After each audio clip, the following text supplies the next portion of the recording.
నమస్తే అండి ఎండమూరి గారు. నమస్తే. జనరల్‌గా మనం చూసినట్లయితే ఇంట్లో పిల్లల గురించి పేరెంట్స్ కంప్లెయింట్ చేస్తూ ఉంటారు. అసలు మా వాడు ఏ పని పార్టిసిపేట్ చేయడు, అసలు ఇటు పుల్ల తీసి అటు పెట్టడు అని చెప్తూ ఉంటారు.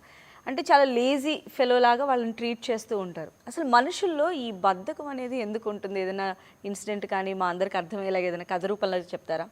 అసలు ఎంతమంది పిల్లలు పొద్దున్న లేవగానే పక్క బట్టలు నీట్గా చదువుతారు?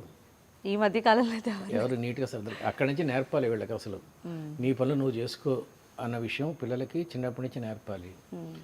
పోతే మీరు అన్నారు కదా, ఒక కథ కానీ ఒక సంఘటన కానీ చెప్పని, ఒక కథ చెప్తాను. ఒక 5 acres ల్యాండ్లో పెద్ద బిల్డింగ్, అందులో ఒక జమీందారు ఉన్నాడు.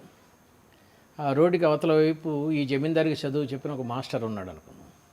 ఈ మాస్టర్ అంటే జమీందారికి గౌరవం, ప్రేమ, భక్తి చిన్నప్పుడు. ఈ జమీందారికి ఎక్కడ నూజివీడి రసాలు ఏదో మామిడి పళ్ళు మొక్కలు ఇచ్చారు.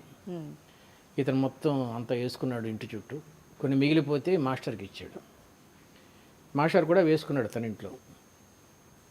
కొంతకాలం గడిచింది. ఈ జమీందారు ఏమో ఎరువులు వేసాడు, నీళ్లు విపరీతంగా పెట్టాడు, చెట్లు బ్రహ్మాండంగా లావుగా అద్భుతంగా ఉన్నాయి. ఇతని చెట్లు మామూలుగా ఉన్నాయి అంతే.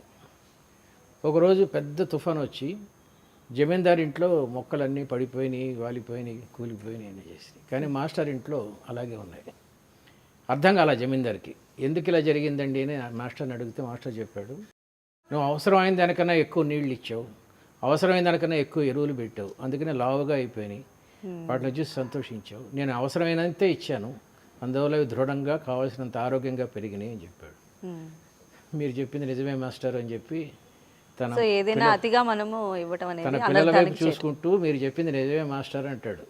ఆ పిల్లలు ఈ బర్గర్లు, పిజ్జాలతో లావుగా ఏపుగా తయారయ్యారు. సో బద్ధకం పెరగడానికి ముందుగా శారీరకంగా ఉండాలి, కరెక్ట్గా ఉండాలి, ఎంత కావాలో అంతే ఇవ్వాలి. ఇది ఫస్ట్. యాక్టివ్గా అనేది ఉండాలి అంటే మన ఫుడ్ హ్యాబిట్స్ కూడా మెయిన్ ఇంపార్టెంట్. ఫుడ్ హ్యాబిట్స్ చాలా మంచి, చాలా కరెక్ట్గా ఉండాలి. ప్లస్ ఎక్సర్సైజులు అసలు మానేశారు పిల్లలు. ప్రతిరోజు పొద్దున్నే పేరెంట్స్, నేను ఎప్పుడు చెప్తూ ఉంటాను, పొద్దున్న 5 o'clock మీరు లేచి ఒక్క అరగంట బయట పిల్లల్ని తీసుకొని తిరగండి. అది ఆరోగ్యమే కాదు, మీ మధ్య బాండ్ కూడా పెద్దదవుతుంది. సంబంధాలు, భార్య భర్త పిల్లలు తిరుగుతున్నట్టు అని చెప్తుంటారు.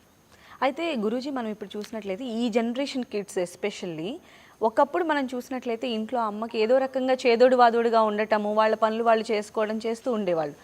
ఇప్పుడు పిల్లలు ఏంటంటే షోకేస్లో బొమ్మల్లాగా ఉన్నారన్న ఫీలింగ్ అనేది వస్తుంది.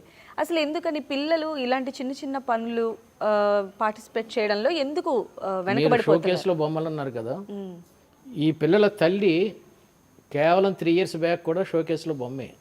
జస్ట్ పెళ్ళై 2 yearsలో తెల్లైపోయింది. ఆవిడ కూడా వాళ్ళ పేరెంట్స్ అలాగే పెంచారు. సో ఈ తల్లి కూడా పిల్లల్ని అలాగే పెంచుతోంది.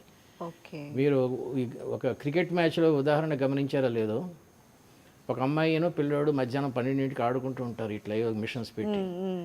సడన్గా ఆకలేస్తుందమ్మా అనగానే ఆ అమ్మాయి సెల్ ఫోన్ కొట్టేస్తుంది, స్విగ్గీ నుంచి భోజనం వస్తుంది. ఈ సొంతంగా వండటాలు అవన్నీ పోయి ఎఫెక్షన్ కూడా స్విగ్గీ నుంచే కొనుక్కుంటున్నారు, ప్రేమ ఆప్యాయతలు కూడా.